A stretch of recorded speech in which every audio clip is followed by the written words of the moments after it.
Les propriétaires d'entreprises utilisent fréquemment les comptes bancaires et les cartes de crédit de l'entreprise pour régler leurs factures et dépenses personnelles ou retirent simplement de l'argent pour se payer lui-même. Voyons les étapes à suivre lorsque le propriétaire d'une entreprise utilise un compte de l'entreprise pour des dépenses personnelles et comment procéder pour le paiement du propriétaire par retrait. Nous vous montrerons également comment cela affecte les états financiers. Sélectionnez Opérations pour voir vos opérations téléchargées. Il peut être tentant de ne pas inclure une dépense personnelle lors du téléchargement car elle peut vous sembler non professionnelle. Le problème est que vous devez rapprocher vos comptes chaque mois en comparant vos relevés de comptes bancaires et de cartes de crédit avec ceux dans QuickBooks pour vous assurer qu'ils sont appariés. Si vous excluez une opération qui apparaîtra plus tard sur votre relevé de compte, vous ne serez pas en mesure de la rapprocher. Saisissez d'abord le nom du bénéficiaire. Si l'opération a été effectuée avec un particulier ou une entreprise qui ne figure pas sur votre liste de fournisseurs, vous pouvez saisir une catégorie d'entreprise comme facture de restaurant ou facture de propriétaire. Dans le champ Catégorie, sélectionnez un compte de capital. La plupart des entreprises créent un compte de capital comme retrait de propriétaire ou dépenses personnelles pour suivre ce genre de dépenses personnelles.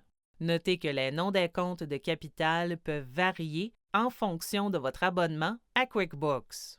Si vous n'avez pas un compte de ce type, sélectionnez Ajouter une nouvelle catégorie et créez un nouveau compte de type capital pour l'ajouter. Ensuite, sélectionnez Ajouter l'opération. Lorsque le propriétaire se paie lui-même, le processus est semblable. Saisissez le nom du propriétaire comme bénéficiaire. Si vous ne voyez pas le nom du propriétaire, ajoutez-le en tant que fournisseur. Si de l'argent a été transféré d'un compte bancaire professionnel vers le compte bancaire personnel du propriétaire, utilisez un compte de retrait. Si vous préférez faire un chèque au propriétaire, sélectionnez Nouveau et Chèque. Saisissez le propriétaire comme bénéficiaire. Ensuite, saisissez Retrait de propriétaire comme catégorie et le montant souhaité par le propriétaire. S'il s'agit d'un chèque manuscrit, saisissez le numéro du chèque ou si vous préférez que QuickBooks l'imprime, sélectionnez Imprimer plus tard. Ensuite, enregistrez le chèque en cliquant sur Enregistrer et fermer.